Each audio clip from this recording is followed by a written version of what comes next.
everyone. I'm Dr. Harshita Surange, founder of Family First, which is India's first of its kind, a virtual multi-specialty healthcare system. Family First is created to bridge the gap between the patients and the healthcare professionals in their respective geographical area. We aim to increase the life expectancy of our members at bare minimum cost without much alteration in their lifestyles. In an effort to achieve the same, our doctors are offered the first consultancy free to our members of Family First, which could be online or physical. Healthcare partners of Family First have also pledged to spread awareness on common myths regarding health so that you could be benefit and not harmed by the age-old common beliefs and lots of gyan which is spread over social media. Our effort is also to give scientific reason to our dadis and nanis nuskhes. In our effort to do so, Family First on every Saturday comes with a live webinar with specialists of different fields to talk about common ailments and how to handle them. In an effort to spread awareness to promote preventive healthcare, we have in earlier weeks spoken about myths and facts associated with immunity booster, urinary infection, and gallstones. With the onset of monsoon, we have a very common problem, hair fall, and we would be discussing the myths and facts associated with the hair fall. Before we begin, let me just specify that hair fall and baldness are two different problems, and today we are discussing about hair fall, and we would request our viewers to limit their questions to hair fall only. We would be soon talking upon baldness too. इस बार हमारे panelist हैं doctor Navjot, who is a senior dermatologist and his clinic is in Dwarka by the name of Dermaheel Clinic, where he does all the skin treatments and consultations and is also the founding member of Family First. We have with us Dr. Chanchal, who is a senior Ayurvedic consultant who would be telling us on the role of Ayurveda in preventing hair fall. She is also a founding member of Family First. And the third member is the founding member, Dr. Amit Mehta, who is a senior homeopathic consultant who will give his opinion on the myths and facts about homeopathy and hair fall. I have framed some common questions which are encountered in day-to-day life, and you are all welcome to ask your questions in the chat box. So let me start with Dr. Navjot. Welcome to the panel, Dr. Navjot. Thank you, ma'am. First of all, I would like to know, what is hair fall? Any excessive shedding of the hair which was present previously not there. It can be, frankly speaking, when a person loses approximately 70 to 100 strands a day, it is normal. Howsoever panic it may create in someone's life, but losing 70 to 100 strands a day is a normal part of the hair cycle. So we should not panic about that. But if you start observing that it is approximately more than 70 to 100, or if you observe that there are some areas in which the parting line has increased in the width, or there is receding of the scalp, then definitely we should go for treatment. Medical management is required. Okay. Or then why does it happen? What is the most? Hair fall can have numerous reasons. In females, mostly it is related to nutritional reasons, while in males, it is mostly related to hormonal reasons. However, it can be vice versa also, but I am talking about the most common reasons. For example, in females, the most common reason is iron deficiency, vitamin B12 deficiency, vitamin D deficiency, micronutrients like biotin, calcium, pantothenate deficiency, and amino acid deficiency because of the protein deficiency. While in males, it is mainly because of the age-related factors which convert testosterone to a hormone which is known as dihydrotestosterone, which then disturbs the hair cycle and then again lead to hair fall.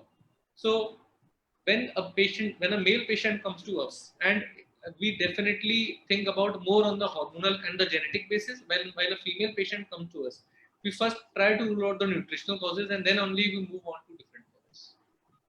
Doctor Navjot, बहुत commonly देखा गया है कि pregnancy में के बाद pregnancy के दौरान हेयर फॉल बहुत होता है. क्यों होता है? After delivery, that is known as telogen effluvium. Normally हमारे हेयर 3 साइकिल में जाते हैं. सबसे पहले होती है एनाजन साइकिल, जो कि ग्रोथ साइकिल होती है. उसमें नॉर्मली 80 to 90% हेयर होते हैं, मतलब 80 से 90% बाल हमारे ग्रो कर रहे होते हैं, यानी लेंथ में बढ़ रहे होते हैं. 10 से 15% बाल ऐसे होते हैं जो स्टैटिक स्टेज में होते हैं और 5% ऐसे होते हैं जो झड़ने वाली स्टेज में होते हैं। जब प्रेगनेंसी होती है तो ये एनाजन वाली फेज तो अच्छी, एनाजन वाले फेज वाले बाल टीलोजन वाली फेज में कन्वर्ट होने लगते हैं। टीलोजन वो फेज है जिसमें हेयर रेस्ट कर रहे होते हैं। अब ये टीलोजन वाले बाल अगले 3 से 4 महीने में झड़ जाएंगे। तो जैसे ही आपकी प्रेगनेंसी ओवर हुई, बेबी डिलीवर हुआ, अगले 3 से 4 महीने में टीलोजन वाले बाल झड़ने लग गए, जिनका परसेंटेज प्रेगनेंसी में बढ़ गया था। जो नॉर्मली 10 से 15% होते हैं, तो परसेंटेज 30 से 40% हो गया था। तो ये टीलोजन वाले बाल जब अचानक से झड़ते हैं, जिनका परसेंटेज बढ़ गया था प्रेगनेंसी में, उसी को टीलोजन ईफ्लूवियम कहते हैं। ईफ्लूवियम मतलब इनका अपनी रूट से अलग हो जाना। तो इसीलिए उस टाइम पे ये हेयर फॉल बढ़ जाता है। लेकिन ये रिवर्सेबल हेयर फॉल है। ये प्रेगनेंसी में जो हार्मोनल चेंजेस के कारण हेयर की स्टेजेस में चेंजेस आए थे, उसके कारण ये हेयर फॉल हो रहा है। तो ये हेयर फॉल अपने आप अगले 3 से 4 महीने में रेगुलराइज भी हो जाता है। इस दौरान मेडिकल ट्रीटमेंट से ज्यादा न्यूट्रिशनल ट्रीटमेंट की जरूरत होती है। तो उनको हम सजेस्ट करते हैं कि प्रोटीन डाइट अच्छे से लें, biotin, calcium, pantothenate, vitamin D, thyroid, अगर इनमें से कोई भी इश्यूज पहले से रहे हैं तो उसको सप्लीमेंट पे ध्यान दें। अगर even after 3 to 4 months of nutritional supplement and you see that the hairline is still receding, तब मेडिकल ट्रीटमेंट चालू किया जाता है। मोस्ट इंपॉर्टेंट इज समझाना कि it is normal, it It is is not more of a counseling thing. More of a counselling, because panic a lot. Hair fall हुआ नहीं कि बस तो प्रेगनेंसी डिलीवरी के 3 से 4 महीने तक हेयर फॉल नॉर्मल है। अगर 4 महीने के बाद 2-3 महीने बाद तो स्टार्ट होता है हेयर फॉल। ओके, डिलीवरी के 2-3 महीने बाद शुरू होता है एंड सॉरी आपकी आवाज ब्रेक हो गई। 3 महीने तक चलता है, अगले 3 महीने तक चलता है, यानी डिलीवरी के 6 मंथ्स के अंदर हेयर फॉल रुक जाना चाहिए, और अगर नहीं रुकता है then they should be consulting a doctor, right? This is the take home message. Okay, and is there any way कि प्रेगनेंसी के दौरान हम ऐसा कुछ खाएं या करें कि पोस्ट डिलीवरी हमारे हेयर फॉल ना हो? It is more of a luck factor. किसके कितने बाल टीलोजन फेज में गए ये प्रिडिक्ट नहीं कर सकते। हम अपनी तरफ से प्रेगनेंसी में वैसे भी फोलिक एसिड, आयरन के सप्लीमेंटेशन दिए जाते हैं। विटामिन डी आजकल ऑलमोस्ट सभी टेस्ट कराते हैं, विटामिन डी लो आता है तो उसके सप्लीमेंटेशन देते हैं। जो चीज हम मिस करते हैं वो होते हैं vitamin B 12। Vitamin B 12 vegetarians में खास करके लो आता है। तो विटामिन बी 12 का अगर आपका लो आ रहा है तो आपको उसको सप्लीमेंट करना चाहिए, क्योंकि वेजिटेरियंस में विटामिन बी 12 रिच फूड कोई बहुत ज्यादा इफेक्टिव नहीं होते हैं, बहुत ज्यादा अच्छे नहीं होते हैं। इसके अलावा जो हेयर के सप्लीमेंट्स आते हैं जिनमें अमीनो एसिड्स होते हैं, प्रोटीन पाउडर्स आते हैं, वो सब भी अगर रेगुलर लेते रहे प्रेगनेंसी और प्रेगनेंसी के बाद भी, तो ये फेज जल्दी खत्म हो सकती है। आपने एक चीज बोली कि iron causes anaemia, causes hair fall. Iron deficiency is very very important cause of hair fall, very common thing. So what is the level of iron or hemoglobin which should be there in the body? hemoglobin should be approximately more than 11.5। अगर हमारा haemoglobin border line भी है, 10 to 11 भी है या 10 to 12 भी है, तो बॉडी पहले कोशिश करेगी कि वो इंपॉर्टेंट जगहों पे आयरन डिपॉजिट करे, जैसे कि हमारे रेड ब्लड सेल्स हो गए। लेकिन अगर हमारा हेमोग्लोबिन हाई रह रहा है, इसका मतलब बॉडी में सरप्लस आयरन है, यानी कि जो सीरम फेरिटिन जिसे कहते हैं कि जो बॉडी का स्टोर होता है वो सरप्लस है, तो वो हेयर को अच्छे से मिलेगा। हेयर ये मान के चलिए कि बॉडी के लिए एक अननेसेसरी स्ट्रक्चर है। पहले वो हेमोग्लोबिन यानी कि आरबीसी, रेड ब्लड सेल को देने की कोशिश करेगी, फिर वो बाकी जगह देने की कोशिश करेगी। हेयर का नंबर सबसे लास्ट में आता है। तो ये बताइए कि डॉक्टर के पास हमें, जब आपने बताया कि most of the time 70 to 80 strands जो है गिरते रहते हैं, तो when should a person consult a doctor? When you personally feel कि मेरे हेयर या तो बहुत थिन होते जा रहे हैं, या उनकी डेंसिटी कम होती जा रही है, या number of hair which you observe is more than 70 to 100। Okay, तो tell me one thing again doctor Navjot, अगर कोई, since it is COVID these days, so is it necessary कि जिनको भी hair fall हो रहा है they need to come physically, or it is possible to do a online consultation also? It is definitely possible to do online consultation. See, most of the hair problems are not scarring. Scarring मतलब कि उसमें बाल की जड़ खत्म नहीं होती. It is a reversible hair loss mostly. Scarring वाले hair loss बहुत बहुत rare hair loss होते हैं, और उनके लिए मतलब पेशेंट को भी समझ में आ जाता है कि कुछ गड्ढा सा बन रहा है या कुछ खुरदुरा सा हो रहा है वो एरिया। बाकी जितने भी हेयर फॉल होते हैं वो रिवर्सेबल होते हैं, और वो मेडिकल ट्रीटमेंट्स हम ऑनलाइन भी कर सकते हैं पेशेंट्स। So ऑनलाइन पे ही आप हेयर स्कैल्प देख के you can easily treat them. We have some doubt, then we may have to call the patient, but mostly yes, we can. Okay. So thank you, Dr. Navjot. We would be coming back to you. So Dr. Amit, can I ask you one question? What are the different, जैसे doctor Navjot ने बताया multiple types of hair fall होते हैं. So what are the hair falls which you claim in homeopathic which can be treated?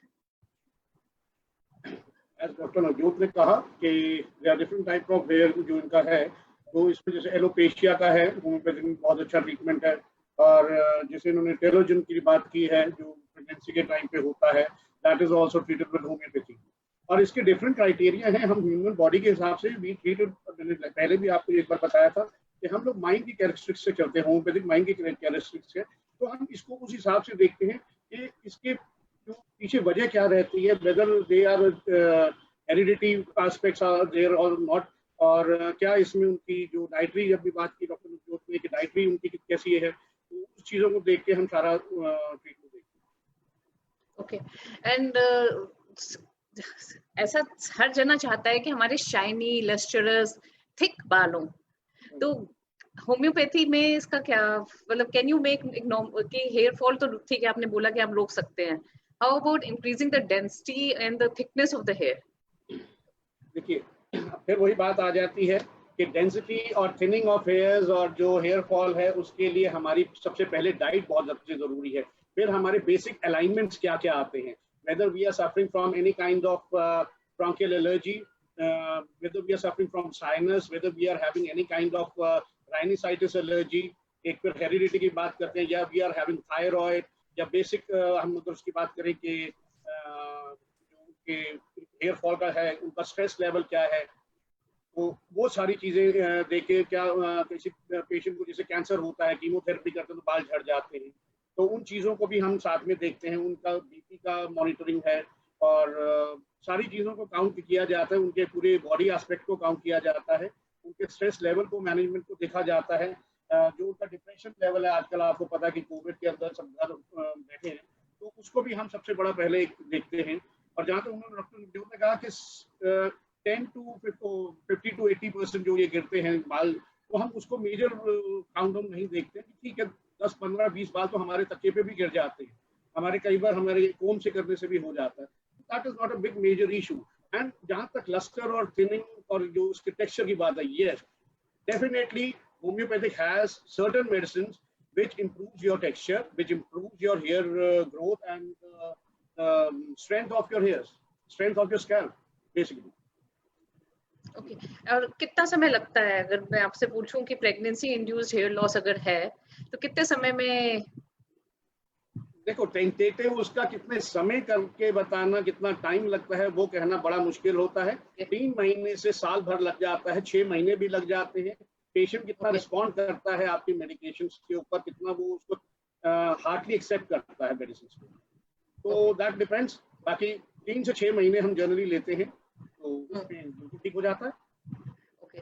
और इसमें एक चीज ये भी होती है कि एक बाल जो है जड़ से टूट रहा है कि शेफ्ट से टूट रहा है, मतलब बीच से बाल टूट रहा है या शेफ्ट से टूट रहा है, इसका क्या रोल, इसकी क्या सिग्निफिकेंस है?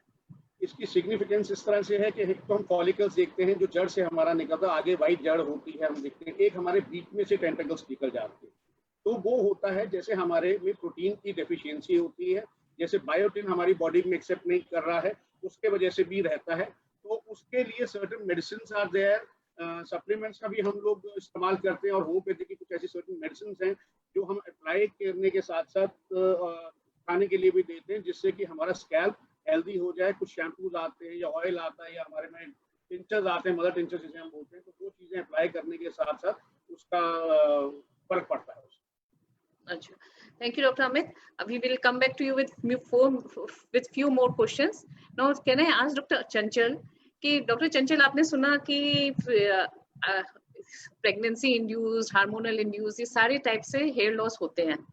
सो आयुर्वेदा क्या बोलता है इनके बारे में, और क्या टिप्स आप देना चाहेंगी फॉर हेयर लॉस? सबसे पहले प्रेगनेंसी इंड्यूस्ड की बात करते हैं. प्रेगनेंसी इंड्यूस्ड जो है वो एज पर आयुर्वेदा कोई भी फीमेल जब वो डिलीवरी होती है उसकी, तो उसके बाद उसको रिकवरी के लिए आपको अप्रॉक्स 18 मंथ्स का टाइम लगता है। यानी कि जो भी नरिशमेंट आपकी बॉडी में लॉस हुई है, it will take approx 18 months. तो आयुर्वेदा में कुछ पॉइंट्स बताए गए हैं, जैसे हम सूतिका परिचर्या कहते हैं, कि पोस्ट डिलीवरी आपको वो सब चीजें फॉलो करनी है। लाइक आपको घी खाने के लिए बोला जाता है, आपको बिल्कुल हल्का खाना खाने के लिए दिया जाता है, आपको मिर्च मसाले तला हुआ ऐसी सब चीजें नहीं दी जाती हैं।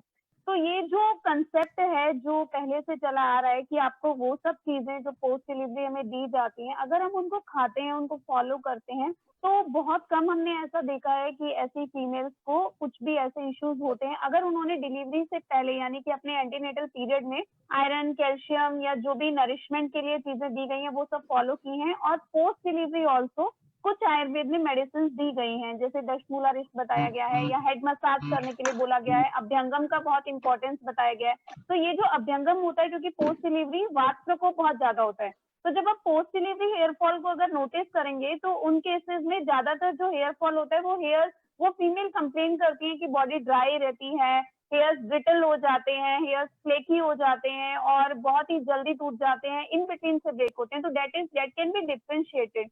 तो जब आपको उसको रिवर्स करना है, तो दैट इज वेरी इजी। अगर आप अपनी डाइट में वो सब चेंजेस ले आते हैं जो आपको ड्यूरिंग दैट पोस्टपार्टम पीरियड आपको फॉलो करना है। तो बाकी साथ में कुछ आयुर्वेदा में जो मेडिसिन बताई गई हैं, जैसे कि ब्राह्मी तेल है, भृंगराज ऑयल है, या भृंगराज आमलकी ऑयल है, वो सब चीजें अगर हम यूज करते हैं तो हम बहुत जल्दी इससे कवर कर पाते हैं। बट पोस्टपार्टम न्यूट्रिशनल ज्यादा है compared to other factors. Doctor Chanchal, इसमें तो प्रेगनेंसी का तो आपने बताया कि it is mostly because of nutrition. How about आजकल जैसे हेयर फॉल यंग गर्ल्स में भी बहुत हो रहा है, उनके लिए? देखिए, आजकल जो यंग गर्ल्स में हेयर फॉल है वो ज्यादातर वात और पित्त प्रकोप की वजह से, क्योंकि अगर हम आयुर्वेद के पर्सपेक्टिव से हेयर फॉल को देखते हैं तो वो पित्त जो है वो डोमिनेंट होके वो वात को जब डिस्टर्ब करता है तब हेयर फॉल होता है। तो उसका जो बहुत बड़ा रीजन हमने देखा है वो एक तो हमारा आजकल स्क्रीन स्पेस बहुत बढ़ गया है, वो वात को बहुत बढ़ाता है। देन हमने जो रात को सोने का टाइम है, यानी कि हम 11 बजे रात से लेके मॉर्निंग रात 2 बजे के बीच में अगर हम जाग रहे हैं तो वो भी वात को बहुत ज्यादा बढ़ाता है। साथ ही अगर पित्त की बात करें तो जो हमारा खाना पीना है, यानी लाइफस्टाइल जो हो चुका है, मिर्च मसाला, खट्टा, जंक फूड, कोल्ड ड्रिंक्स की तरह, बिस्किट्स, नमकीन, यानी ये सब जो फास्ट फूड या जंक फूड्स हैं, ये सब चीजें वात और पित्त एग्रीवेट करते हैं, और इस वजह से ही हार्मोन इंड्यूस जो हेयर फॉल्स हैं, या जो यंग लेडीज को जो हेयर फॉल हो रहा है वो काफी ज्यादा एग्रीवेट हो रहा है। तो ये हमें आज के टाइम में इसीलिए ज्यादा देखने को मिलता है। और अगर आप उनको बोल दो कि आपको वात शांत करने के लिए घी लेना है, तो उनको ऐसा लगता है कि घी लिया तो हमारा पूरा डाइटरी सिस्टम चेंज हो जाएगा और घी लेने से हम फैटी हो जाएंगे। Instead of thinking about their lifestyle, they think about these things. तो वो एक बहुत बड़ा रीजन है। और सिमिलरली जो यंग लड़कियां हैं वो बहुत ज्यादा केमिकल्स भी यूज करती हैं। लाइक आजकल सबको चाहिए कि कलर हेयर में करा लिया जाए, कोई केराटिन करा रहा है, कोई स्ट्रेटनिंग करा रहा है। तो even these things also affects your hair और उसकी क्वालिटी को, और उसकी वजह से भी हेयर फॉल काफी ज्यादा एग्रीवेट हो रहा है। थैंक यू डॉक्टर चंचल। मतलब 100 बात की एक बात अगर हम टेक होम करें डॉक्टर नवजोत, डॉक्टर अमित और आपकी बात से, it is mostly the life style disorders. And आपके ने एक चीज उसमें और ऐड की कि हमारा जो स्लीपिंग पैटर्न है that also enhances the hair fall. अगर स्लीपिंग पैटर्न गड़बड़ आता है तो हार्मोन्स, वो हम लोग भी मतलब I being a allopathic doctor V also always say circadian rhythm जब भी बदलता है तो हमको हार्मोनल इम्बैलेंसेस होते हैं, जिसकी वजह से वेट लॉस होता है। डॉक्टर नवजोत, एक क्वेश्चन आपके लिए आया है। एक हमारे स्पीकर, एक हमारे उसने व्यूअर ने क्वेश्चन पूछा है कि इज इट कि बायोटिन अगर लॉन्ग टाइम तक लेते हैं does it have a side effect? Doctor Navjot, are you there? Hello. या तो is a type of vitamin B. And all vitamin B are water soluble vitamins. So harmful तो नहीं है, लेकिन लॉन्ग टर्म लेने का कोई ड्रामेटिक बेनिफिट भी नहीं है। केवल बायोटिन से ही हेयर फॉल रुक जाए ऐसा जरूरी नहीं है।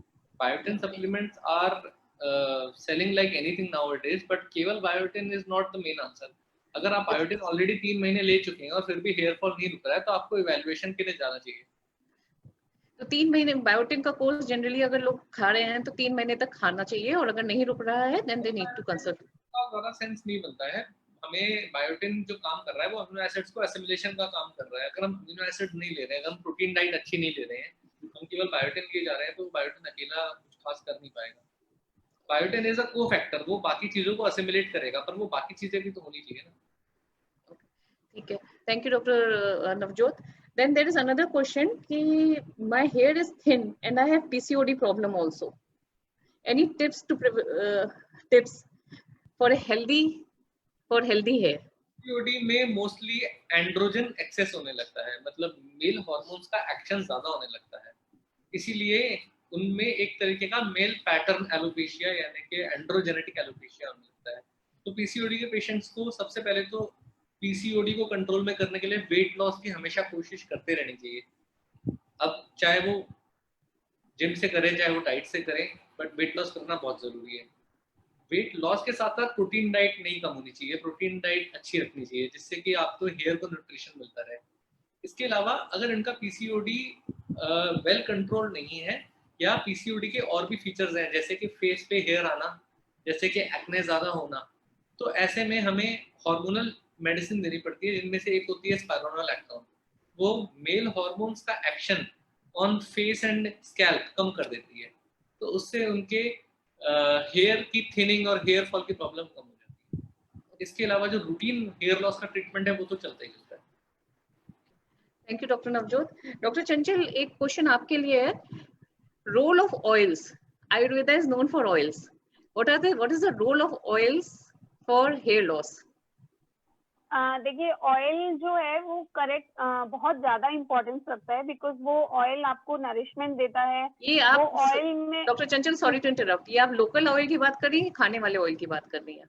नो, हम एप्लीकेशन की बात कर रहे हैं। अच्छा, तो जो ऑयल हम हेड पर मसाज करना, जो आज के टाइम में हम बिल्कुल भूल चुके हैं, और जो वो ऑयल आपके हेयर्स के लिए बहुत इंपॉर्टेंट है। तो ऑयल एप्लीकेशन की बहुत ज्यादा इंपॉर्टेंस रहती है। जो मैंने अभी बात की थी कि वात प्रकोप होता है, फ्लैकी स्केल हो जाता है हमारा, या ऑयल हेयर्स ब्रिटल हो जाते हैं, तो जब हम बहुत अच्छे से ऑयल मसाज करते हैं तो वो जो आयुर्वेदिक ऑयल्स हैं वो वात और पित्त को शांत करते हैं।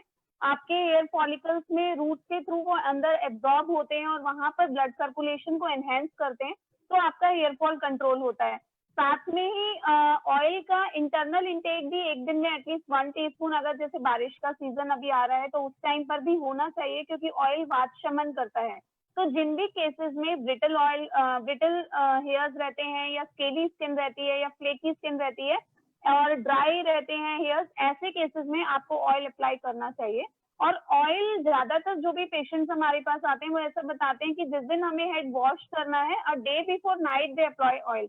तो उससे क्या होता है कि जो भी पॉलिटेंट्स ऑलरेडी आपकी स्कैल्प पे हैं, उसी पर जब आप ऑयल अच्छे से अप्लाई करते हैं, तो जो भी पॉलिटेंट्स या जो भी बैक्टीरिया, जो भी चीजें वहां पर है, वो स्कैल्प के अंदर जाती हैं, तो उससे और ज्यादा प्रॉब्लम एग्रीवेट होती है। तो आई ऑलवेज सजेस्ट कि हेयर पे जब भी आपको ऑयल अप्लाई करना है, आप उसके बेटरमेंट के लिए कर रहे हैं तो हेड वॉश कीजिए, स्कैल्प एकदम क्लीन होनी चाहिए, और उसके बाद आप हेयर पे ऑयल अप्लाई करेंगे तो हमें रिजल्ट मिलेंगे। अदरवाइज तो जितना डस्ट पार्टिकल्स जो सब हेयर में जमा हुआ है स्कैल्प पे, वो सब और अंदर जाके हमें लॉस ही करेगा।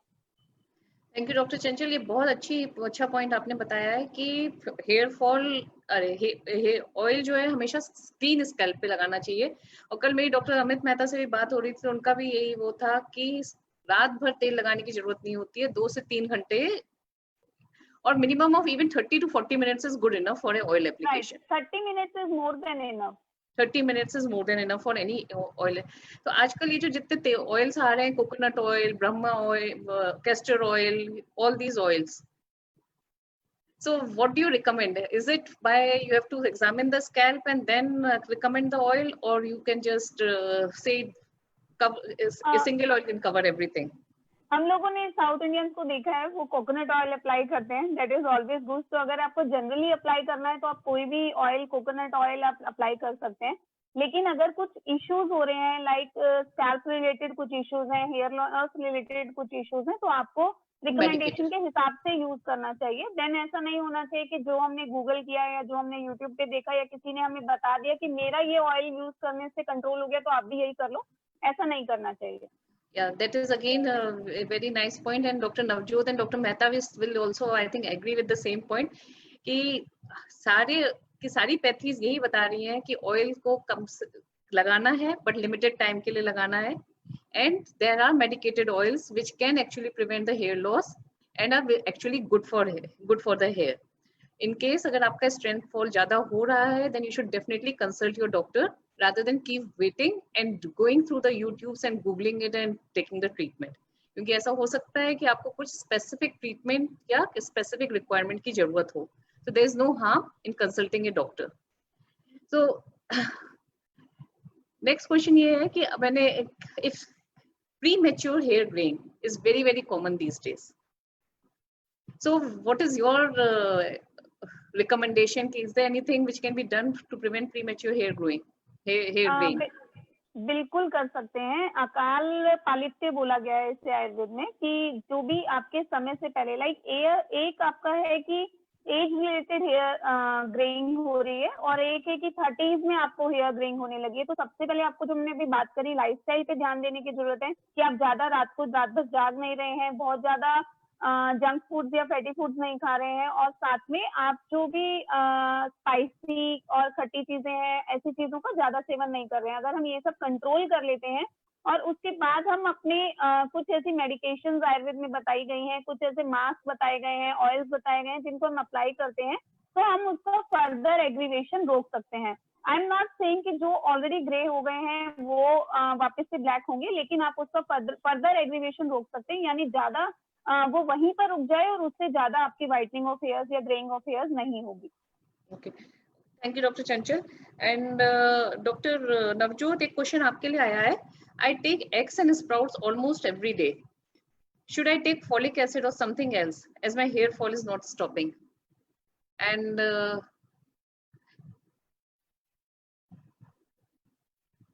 डॉक्टर नवजोत, या फीमेल पेशेंट है कि मेल पेशेंट है? फीमेल। एज इनका क्या है? एज तो उन्होंने मेंशन नहीं किया है। एंड जैसे फीमेल्स में मैंने बताया था, न्यूट्रिशन में जैसे आपने प्रोटीन सप्लीमेंट अच्छा ले रहे हैं, एग्स भी ले रहे हैं, स्प्राउट्स भी ले रहे हैं, फोलिक एसिड लेने में कोई नुकसान नहीं है। फोलिक एसिड भी एक विटामिन बी कॉम्प्लेक्स का होता है, तो इट विल अगेन, अगर कोई एक्स्ट्रा ले भी लेते हैं तो कोई नुकसान नहीं करेगा। बट फिर मैं वही बता रहा हूँ कि केवल सप्लीमेंट लेते रहना is not the only solution. इसमें अगर हेयर फॉल एक्सेसिव है एंड वो एक्चुअली में आपकी डेंसिटी कम कर रहा है, तो there are medications, one of them is minoxidil, which regularly if applied it increases the vascular supply, blood supply of the hair follicles, तो न्यूट्रिशन उनको और ज्यादा मिलता है और उसकी साइकिल में भी चेंज आते हैं। ग्रोथ साइकिल वाले हेयर बढ़ने लगते हैं और जो टीलोजन फेज वाले हेयर है वो कम होने लगते हैं। तो 2 to 3 मंथ्स के बाद उनको लगता है कि उनका हेयर फॉल ऑलमोस्ट मिनिमल हो गया है एंड 6 मंथ्स में it produces dramatic results. Okay, तो इवैल्यूएट तो करना पड़ेगा पेशेंट को कि वो केवल न्यूट्रिशन से ठीक होगा कि हमें उसमें और भी चीजें देनी पड़ेगी। एक चीज इसमें और भी पूछी गई, is water source for hair fall?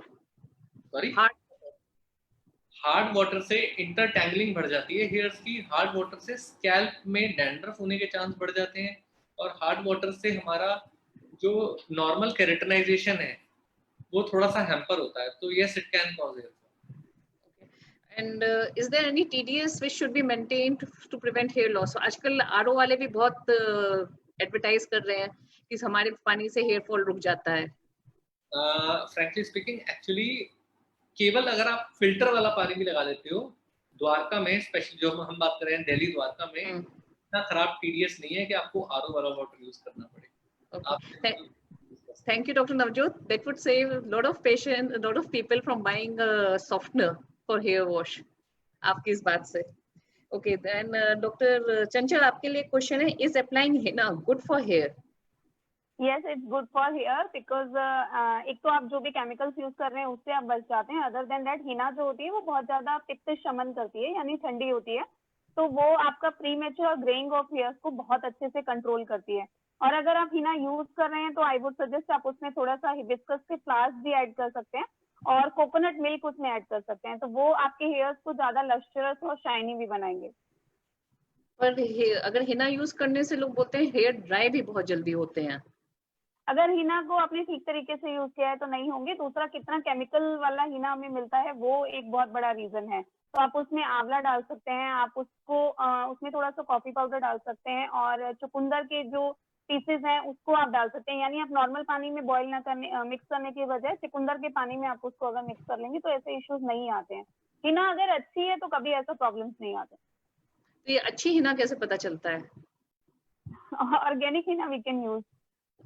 Okay, तो आजकल हर एंड चीज one more organic. Thing, yes, आजकल हर चीज ऑर्गेनिक चाहिए। One more thing I want to add कि जब भी हम हेयर फॉल की बात करते हैं तो सबसे ज्यादा हेयर फॉल का जो रूट कॉज है ना वो स्ट्रेस, एंजाइटी, डिप्रेशन, एंगर यही रहता है। और जिन लोगों को हेयर फॉल होता है ना, they always collect their hairs और उसको एक पैकेट में रख लेते हैं और डेली का काउंट करते हैं। तो सबसे ज्यादा स्ट्रेस वो उन हेयर्स को देखकर ही बढ़ाते हैं और वो रूट कॉज कभी सॉल्व नहीं हो पाता। तो उसकी वजह से भी हेयर फॉल कंट्रोल करना थोड़ा मुश्किल हो जाता है। तो थोड़ा सा अपने बॉडी को टाइम देना होगा, डॉक्टर को भी टाइम देना होगा, जो भी चीजें आप यूज कर रहे हो उसको भी टाइम देने की जरूरत है। तो कुछ दिन तक हेयर काउंट नहीं करना है, उससे ट्रीटमेंट पे ध्यान देना है, तो जल्दी हेयर फॉल कंट्रोल होगा। Okay, thank you thank you doctor Chanchal. Doctor Mehta, आपके लिए क्वेश्चन है, how frequently should I wash my hair? How frequently? I would suggest twice a week is normal enough, and that too after oiling. Oiling मैंने जैसे कल आपसे बात हो रही थी तो ऑयल हमेशा आधा घंटा लगाइए, उसके बाद आप ल्यूकवार्म वाटर और किसी भी अच्छे शैम्पू से उसको वॉश कर दीजिए।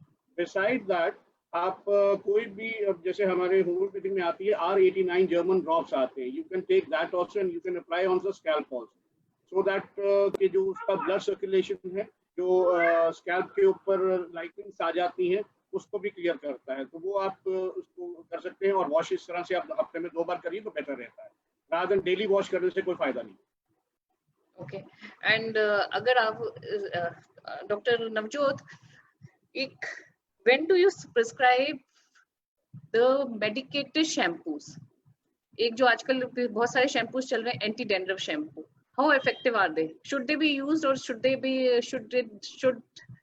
a dermatologist be consulted, or a doctor should be consulted before using these shampoos जो मार्केट में anti dandruff shampoo, protein shampoos ये सब यूज हो रहे हैं?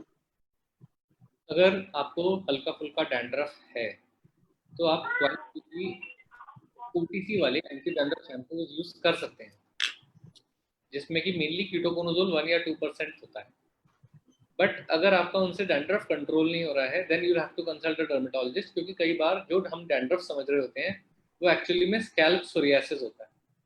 सिर में सोरियासिस की कंडीशन भी होती है और उसको हम लोग डैंड्रफ समझ के ट्रीट कर रहे होते हैं। कई बार अगर सिंपल एंटी डैंड्रफ शैम्पू से वो डैंड्रफ कंट्रोल नहीं हो रहा, आपने आज वॉश किया, आज शाम या कल सुबह तक या परसों तक फिर से आपको उतना ही स्केलिंग फील हो रही है, then you have to consult a dermatologist. If you feel, अगर मैं इसको इस तरीके से बोलूं, सॉरी टू इंटरप्ट, अगर इस तरीके से बोलूं, अगर आपने एक बार एंटी डैंड्रफ शैम्पू से वॉश किया और 2 दिन के अंदर आपको वापस डैंड्रफ आ गई है, then it is time that you should consult a doctor. And अगर 2 से ज्यादा दिन, मतलब पूरा 3-4 दिन तक हफ्ते में 2 बार करने से काम चल जा रहा है एंड आपको उसकी वजह से कोई और इशू नहीं है, डैंड्रफ ही इशू था और वो आपका उस शैम्पू से कंट्रोल चल रहा है, तो it's well and good. Ketoconazole 2% shampoos are safe for long term also. Twice weekly अगर यूज करें तो they are safe for long term. Thank you doctor Navjot, that was really important, because ज्यादातर लोग एंटी डैंड्रफ शैम्पू यूज करके आजकल, not to name any particular shampoo, but they keep using it, और फिर भी उनकी शर्ट वाइट रहती है, या because of the continuous dandruff fall. Doctor, this is an open question. There is a patient, there is a question, she doesn't has dandruff and has taken lots of supplement, but hair fall is not stopping, and she has got twins but not breastfed, and the twins are 8 months old.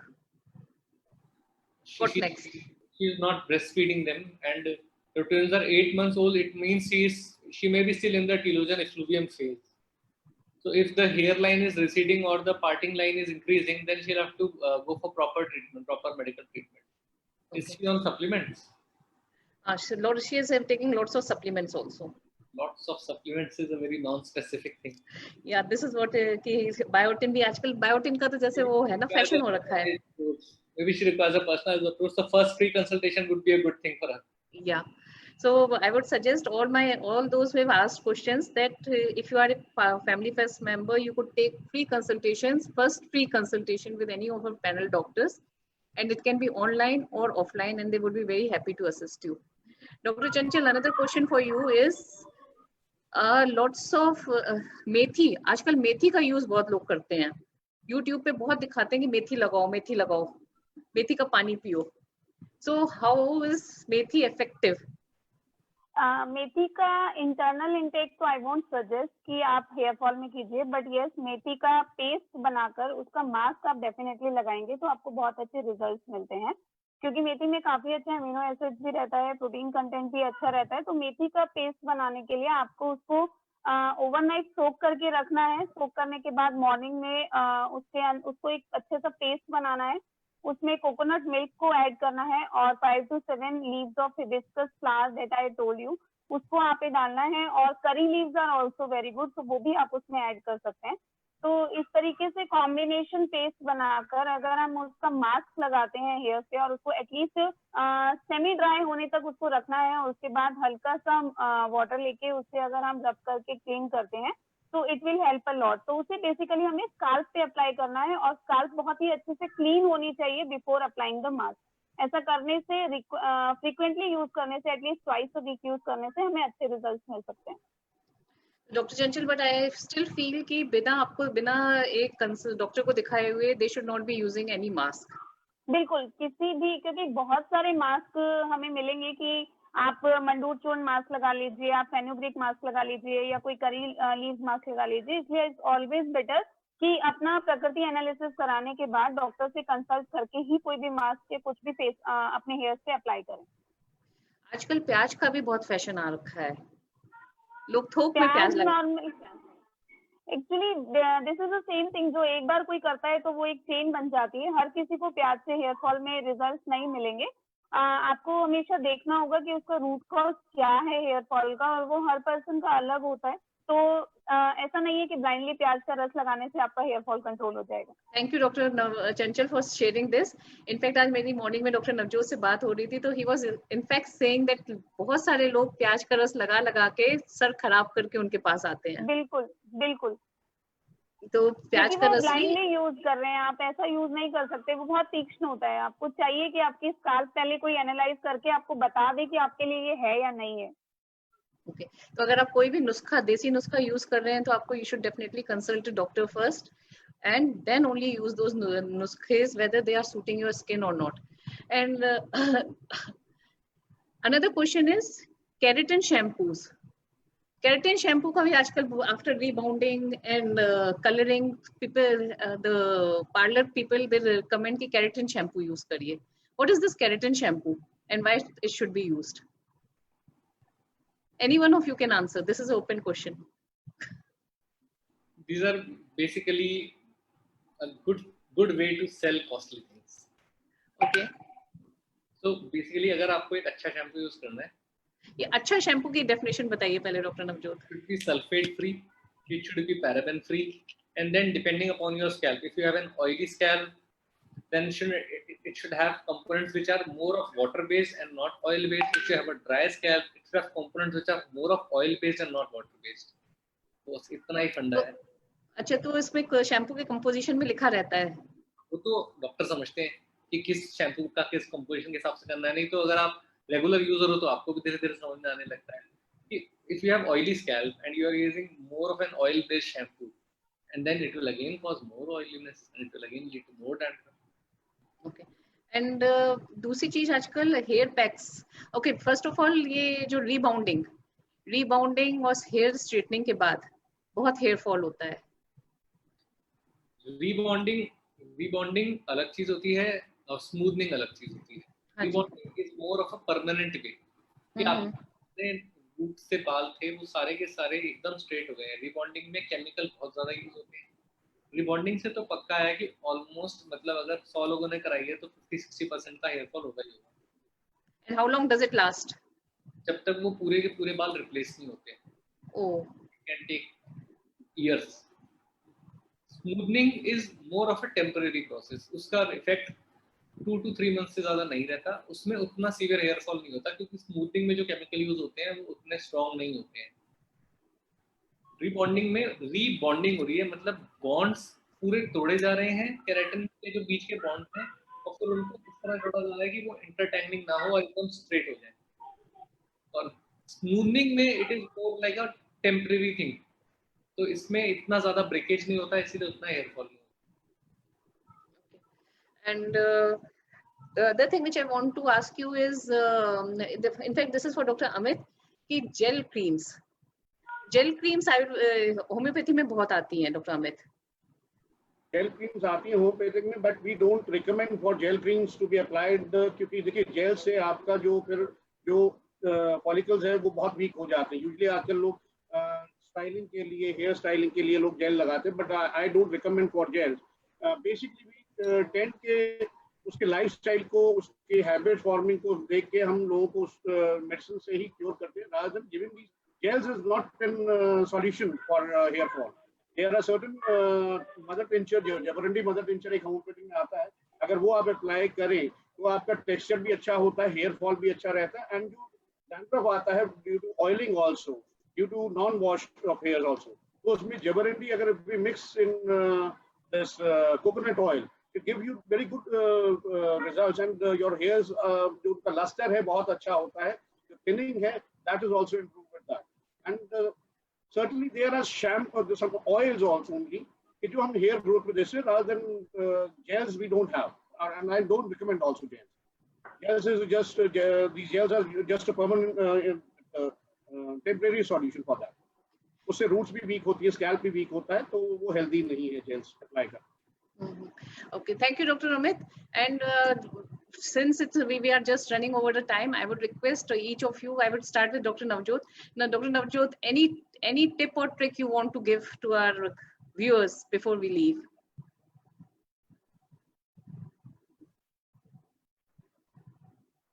One thing which I wanted to discuss was PRP treatment, platelet-rich plasma therapy.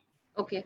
For patients who have resistant hair fall, even after 4 to 6 months of medical treatment, which are common nowadays, it is not uncommon. People come to us after taking all the treatments possible, even allopathic, Ayurvedic, homeopathic. I'm not only talking about Ayurvedic or homeopathic, even allopathic treatments also, and they still have more or less very less density on the scalp. Then PRP is a very good approach. PRP is a treatment in which we take your own blood, that is approximately 9 to 12 ml of blood. We put it in a kit and then we centrifuge it. That is, the blood is then rotated at a very high speed in a machine. And then the growth factors are separate and then they are injected onto your scalp. It seems very scary, but then we apply a numbing cream on the scalp before doing the treatment and we wait for 1 hour. And then we inject that growth factor rich solution. This treatment is done after every 45 days to 2 months, and it produces very good results when combined with the conventional medical treatment within the next 2 or 3 sittings or so. So the take-home message which you are giving is diet supplement, lifestyle corrections, and nutritional supplementation. Most important is patience, because patience. Either Ayurvedic or homeopathic or allopathic medicines, they will take time. 2 to 3 months is the minimum time I tell my patients ki if you have come to me for solution of hair fall, then you will have to wait for at least 2 months for any result.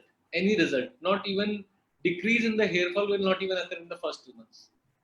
This is the most important thing. You don't have to change your treatment for after every 15 days ki nahi asar nahi aa raha, asar nahi aa raha. So how many, एक बार PRP का treatment आप करते हैं तो कितने दिन में उसका रिजल्ट आपने बताया आने लगेगा? जब PRP और मेडिकल ट्रीटमेंट कंबाइन करते हैं तो दूसरे सेटिंग के बाद, यानी कि जब पेशेंट 3 मंथ्स बाद हमारे पास फिर से आता है थर्ड सेटिंग के लिए, तब तक उसका रिजल्ट आना चालू हो जाता है. Okay, and that is in the form of new hair growth. That is in the form of new hair growth as well as increased thickness of the already existing strands. Okay. And if I could ask you, or actually whoever is interested, there are lots of patients who are wanting to ask more about PRP, and I would suggest them you can definitely contact Navjot. Dr. Navjot is doing a lot of PRP and he's having very good results with PRP. Please contact Dr. Navjot. We are doing cases daily. Yeah, and his number would be displayed in the chat box. You could contact him and connect with him for the PRP treatment and to know more about what can be done for preventing hair loss. And Dr. Mehta, आप कुछ बताना चाहेंगे? Your take home points. Take home points मेरी तरफ से यही है कि एक अपनी जिंदगी को just be stress free and take healthy food, avoid rich meals at night, and don't apply any kind of oil or solution at hair while sleeping, and use good quantity of protein in your diet, and sure, if you have any problem, you can go for homeopathy, which is safer medication for your scalp and yes, for your lifestyle also. So I would Dr. suggest, Mehta, would you be able to give an online consultation? Yes, we certainly give online consultations. Because this is We very help our important during the patients, COVID. Yes, those who are not able to come to our clinic and they are not supposed to get out of their homes, and they can consult us at our online, and we have given you the numbers also on which I'm available online. And yes, we do on WhatsApp also by video screening. So we can have a look of that person also. So to all our viewers, my message is again the same. You could contact all our doctors on a panel, and to encourage preventive health care, all these doctors have agreed to guide you for the first time free of cost. And Dr. Chanchal, I would like to finish off with you. The take home messages which you have given are, if I could summarize and you could just correct me. The number one is you should not be using hair oil for a long time, and you should use oil on a clear scalp. Your diet should be good, your sleeping pattern should be good, and the nutrition should be good. Apart from that, yeah. Along with that, you can start meditation, whether you are taking Ayurvedic treatment, homeopathic treatment, or allopathic treatment. You should start doing meditation because it will reduce the stress factors and other doshas which are aggravated. And you can add some yogasanas in your lifestyle also, which help to reduce hair fall, like Uttanasana, Balasana, or Brahmari Pranayam, that is very good for hair fall, and Matsyasana or Apanasana also. Along with that, nasal drops you can put in your nose because that cleans the nasal pathway, and Ayurveda में बोला गया है NASA ही शीर्षो द्वारम, तो जो भी आप knows के through अगर आप डालते हैं तो डायरेक्टली ब्रेन तक जाता है, तो आपका ब्रेन का सर्कुलेशन एनहेंस होगा, और पित्त या वात दोषा जो भी डिस्टर्ब हैं, जो हेयर फॉल के रूट कॉज हैं, उसको वो बैलेंस करता है. अगर आपको कुछ नहीं मिलता है तो आप एक ड्रॉप काऊ घी या नॉर्मल देसी घी भी नोज के अंदर अप्लाई कर सकते हैं. अगर अप्लाई करने में इशू है तो जस्ट नोजल नेस्ट्रल के बाहर आप अप्लाई करेंगे तो भी वो अच्छा रहता है. तो it will give you good result. So if we, as you said, if we follow these things, we can definitely prevent ourselves. And still, if you are suffering from hair fall, then to analyze the root cause, you can anytime consult me. With the help of Family First, our first consultation is always free. Thank you, Dr. Chanchal, for being a part of us and offering your services. Thank you very much. And the viewers, you can just keep putting in your questions, and all our panelists would be very happy to answer those questions. And their numbers would be all displayed in the chat box, and you could consult any one of them and ask all your queries there. Thank you very much. Thank you. Thank you, Thank you very much, Dr. Harshita. Thank you for making Thank you. Thank you, Dr. Amit. Thank you, Dr. Chanchal, and thank you very much, Dr. Navjot. Thank you, ma'am. Thank you.